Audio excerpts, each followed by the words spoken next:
Setelah mengikuti 10 seri perumpamaan Yesus ini, mungkin yang paling terasa bukanlah banyaknya hal baru yang dipelajari. Yang lebih terasa adalah perubahan cara duduk sebagai pendengar. Perumpamaan tidak selesai ketika cerita berakhir. Ia justru mulai bekerja setelah pendengar menyadari posisinya sendiri. Seri ini tidak dibangun untuk menjawab semua pertanyaan tentang perumpamaan. Ia dibangun untuk memperlihatkan apa yang perumpamaan lakukan terhadap manusia. Bukan terutama terhadap pengetahuan mereka, melainkan terhadap cara mereka mendengar, menunggu, dan merespons. Di titik ini wajar jika kita berhenti sejenak, bukan untuk mencari kesimpulan, melainkan untuk menyadari arah pergeseran yang terjadi. Melalui perumpamaan ini, apakah kita sungguh mendengarnya dengan hati yang terbuka atau tidak? Pertanyaan ini tidak dimaksudkan untuk dijawab cepat, cukup tinggal di dalam batin. Karena sejak awal, perumpamaan memang bekerja di sana. Di video pertama dan kedua memperlihatkan sesuatu yang sering luput. Mendengar tidak sama dengan mengerti. Pendengaran bisa terjadi tanpa keterlibatan. Yesus tidak menyederhanakan jarak tersebut.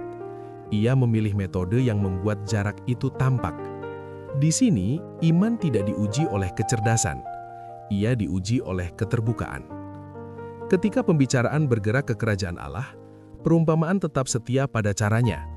Ia tidak berubah menjadi definisi sistematis. Ia menunjukkan pola. Kerajaan digambarkan bertumbuh tanpa diketahui caranya. Pertumbuhan terjadi ketika penabur tidur dan bangun. Bagi banyak orang, ini justru aneh, karena iman sering dikaitkan dengan kejelasan, dengan tanda yang bisa diverifikasi. Namun, perumpamaan menolak logika itu. Jika kerajaan bekerja di luar pengawasan, apa yang sebenarnya kita harapkan dari iman? Apakah kepastian? Atau kesetiaan dalam proses yang tidak sepenuhnya kita pahami? Nilai kerajaan lalu diperlihatkan melalui hal-hal kecil. Biji yang nyaris diabaikan, ragi yang menghilang di dalam adonan. Yang kecil tidak diperlakukan sebagai tahap sementara. Ia menjadi cara kerja itu sendiri.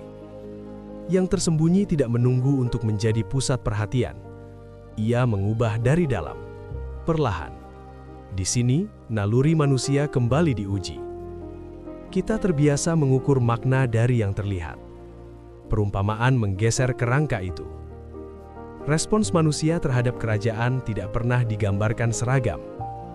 Benih yang sama menghasilkan hasil yang berbeda, bukan karena benihnya, melainkan karena kondisi penerimaannya. Waktu memainkan peran penting. Respons awal bisa tampak meyakinkan, bahkan penuh sukacita. Namun tekanan memperlihatkan kedalaman. Apa yang tidak berakar, tidak bertahan. Apa yang terhimpit, kehilangan ruang. Di titik ini, iman tidak lagi terdengar romantis. Ia tampak rapuh, terdistraksi, dan justru disitulah ia diuji. Ketika nilai kerajaan benar-benar dikenali, perumpamaan tidak menyamarkan harganya. Ada sukacita, namun ada juga kehilangan. Keduanya hadir bersama. Tidak ada cara setengah-setengah. Nilai yang sejati menata ulang kepemilikan. Apa yang lama dilepas, apa yang baru dipegang. Bukan karena paksaan, tetapi karena pengenalan nilai. Di sini muncul pertanyaan batiniah bagi setiap kita.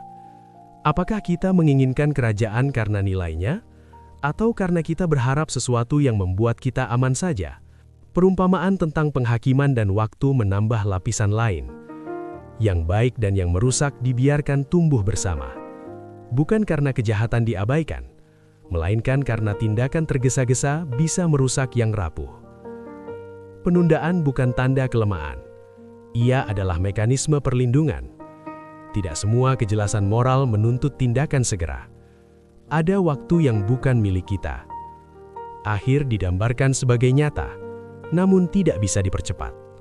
Manusia dipanggil untuk hidup di antara keduanya, dalam ladang yang belum bersih, dalam waktu yang belum selesai. Ketika Yesus bertanya kepada murid-muridnya, "Mengertikah kamu semua itu?"